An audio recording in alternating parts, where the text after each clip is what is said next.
Assalamualaikum warahmatullahi wabarakatuh. Halo teman-teman, pada kesempatan kali ini kami akan membahas tentang aset keuangan yang terdiri dari real asset dan finansial asset. Nah, dalam dunia ekonomi dan keuangan, aset itu merupakan sumber daya yang memiliki nilai ekonomi dan dapat memberikan manfaat di masa depan.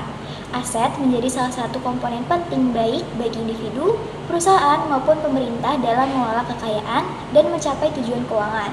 Secara umum, aset itu dapat dibedakan menjadi dua jenis utama nih, yaitu real asset atau aset real dan financial asset atau aset keuangan. Keduanya itu memiliki karakteristik, fungsi, serta resiko yang berbeda. Oleh karena itu, pemahaman mengenai kedua jenis aset ini sangat penting agar seorang itu dapat mengambil keputusan investasi yang tepat sesuai dengan kebutuhan dan tujuan finansialnya. Selanjutnya, saya akan menjelaskan mengenai real asset atau aset real. Real asset adalah jenis aset yang memiliki bentuk fisik sehingga dapat dilihat dan disentuh secara langsung.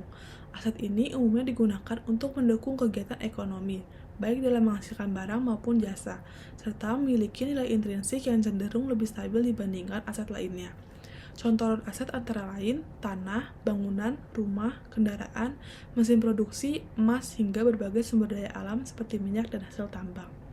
Salah satu keunggulan dari real aset adalah kemampuannya dalam menjaga nilai terhadap inflasi. Ketika terjadi kenaikan harga barang dan jasa, nilai aset biasanya ikut meningkat, sehingga dapat melindungi daya beli pemiliknya. Selain itu, real aset juga memberikan manfaat langsung atau utility. Misalnya, rumah yang dapat ditempati, tanah yang bisa dimanfaatkan untuk usaha atau investasi jangka panjang, serta mesin yang digunakan dalam proses produksi untuk menghasilkan keuntungan. Namun, di balik kelebihannya, real asset juga memiliki beberapa kelemahan. Aset ini umumnya membutuhkan biaya perawatan dan pemeliharaan yang tidak sedikit, serta biaya renovasi, pajak, atau perbaikan. Selain itu, tingkat likuiditasnya relatif rendah karena tidak mudah dijual dalam waktu cepat dibandingkan dengan aset keuangan seperti saham atau obligasi. Proses jual beli juga sering memakan waktu dan biaya tambahan. Di samping itu, kepemilikan real asset biasanya memerlukan modal awal yang cukup besar, sehingga menjadi salah satu tantangan bagi investor, terutama bagi pemula. Dengan memahami kelebihan dan kekurangan tersebut, investor dapat mempertimbangkan real asset sebagai salah satu pilihan investasi yang cocok, terutama untuk tujuan jangka panjang dan perlindungan nilai kekayaan. Oke, selanjutnya di sini kita akan membahas mengenai financial asset atau aset keuangan. Pada bagian ini, saya akan menjelaskan mengenai apa itu financial asset atau aset keuangan. Nah, teman-teman, financial asset adalah aset yang nilainya berasal dari suatu kontrak atau klaim terhadap pihak lain.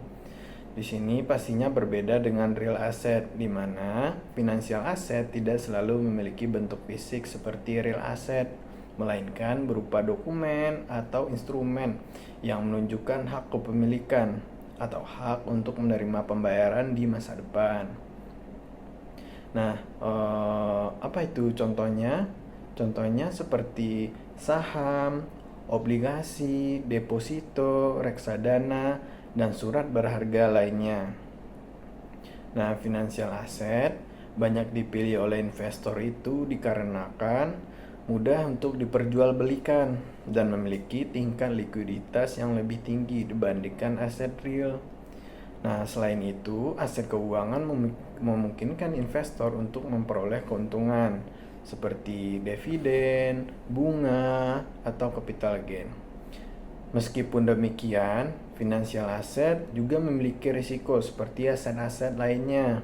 Nah, apa aja itu resikonya? Salah satu dari beberapa contoh kita yaitu seperti fluktuasi harga pasar, risiko gagal bayar, dan ketidakpastian kondisi ekonomi yang dapat mempengaruhi nilai investasi. Selanjutnya saya akan menjelaskan perbedaan real asset dan financial asset. Setelah memahami kedua jenis aset tersebut, kita dapat melihat beberapa perbedaan mendasarkan antara real asset dan financial asset. Real asset memiliki bentuk fisik dan nilai yang berasal dari manfaat langsung yang diberikan aset tersebut. Sebaliknya, financial asset tidak selalu berbentuk fisik dan nilainya berasal dari hak atau klaim keuangan terhadap pihak lain. Dari sisi likuiditas, financial asset umumnya lebih mudah dicairkan menjadi uang dibandingkan real asset. Namun dari sisi perlindungan terhadap inflasi, real asset sering kali dianggap lebih unggul karena nilainya dapat meningkatkan seiring kenaikan harga. Dalam praktiknya, banyak investor mengombinasikan kedua jenis aset ini untuk menciptakan portofolio yang seimbang. Dengan melakukan diversifikasi, investor dapat meminimalkan risiko sekaligus meningkatkan peluang memperoleh keuangan yang optimal.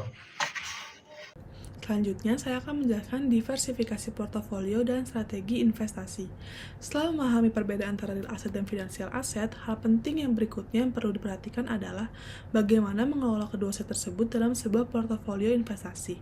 Salah satu strategi yang sering digunakan oleh investor adalah diversifikasi portofolio. Diversifikasi merupakan upaya menyebarkan investasi ke berbagai jenis aset agar risiko kerugian dapat diminimalkan. Prinsipnya adalah tidak menempatkan seluruh dana pada satu jenis investasi saja. Sebagai contoh, jika seseorang hanya berinvestasi pada saham, maka ketika pasar saham mengalami penurunan, seluruh nilai investasinya dapat ikut menurun. Namun, apabila sebagian dana ditempatkan pada aset real seperti tanah atau emas, risiko tersebut dapat dikurangi karena pergerakan nilai kedua aset tidak selalu sama. Dengan demikian, kerugian pada satu aset dapat diimbangi oleh keuntungan atau kestabilan nilai pada aset lainnya. Selain diversifikasi, investor juga perlu mempertimbangkan tujuan investasi, jangka waktu investasi, serta tingkat toleransi terhadap risiko. Investor yang memiliki tujuan jangka panjang dan berani mengalami risiko biasanya lebih banyak mengalokasikan dana pada financial asset seperti saham karena potensi keuntungan lebih tinggi. Sementara, si investor yang lebih mengutamakan keamanan dan stabilan cenderung memilih real asset seperti properti atau emas. Dalam praktiknya, kombinasi antara real asset dan financial asset sering dianggap sebagai strategi yang efektif. Real asset dapat berfungsi sebagai pelindung nilai terhadap inflasi, sedangkan financial asset dapat memberikan peluang pertumbuhan kekayaan yang lebih cepat. Oleh karena itu, keseimbangan antara kedua jenis aset menjadi faktor penting dalam mencapai tujuan keuangan secara optimal. Dengan memahami strategi diversifikasi dan pengelolaan portofolio yang baik, investor dapat membuat keputusan investasi yang lebih bijak, mengurangi risiko, serta meningkatkan peluang memperoleh keuntungan dalam jangka panjang. Sebagai penutup, dapat disimpulkan bahwa real asset dan financial asset merupakan dua jenis aset yang memiliki peran penting dalam pengelolaan keuangan dan investasi. Real asset menawarkan nilai fisik serta perlindungan terhadap inflasi, sedangkan financial asset itu memberikan kemudahan transaksi, likuiditas tinggi, dan peluang memperoleh keuntungan dari pasar keuangan. Pemilihan jenis aset itu sebaiknya disesuaikan dengan tujuan investasi, kemampuan finansial, serta tingkat resiko yang dapat diterima oleh masing-masing individu. Dengan memahami karakteristik kedua aset tersebut, seorang itu dapat menyusun strategi investasi yang lebih efektif dan mampu mencapai tujuan keuangan jangka pendek maupun jangka panjang. Demikian pembahasan kami mengenai aset keuangan, khususnya real asset dan financial asset. Terima kasih atas perhatiannya. Wassalamualaikum warahmatullahi wabarakatuh.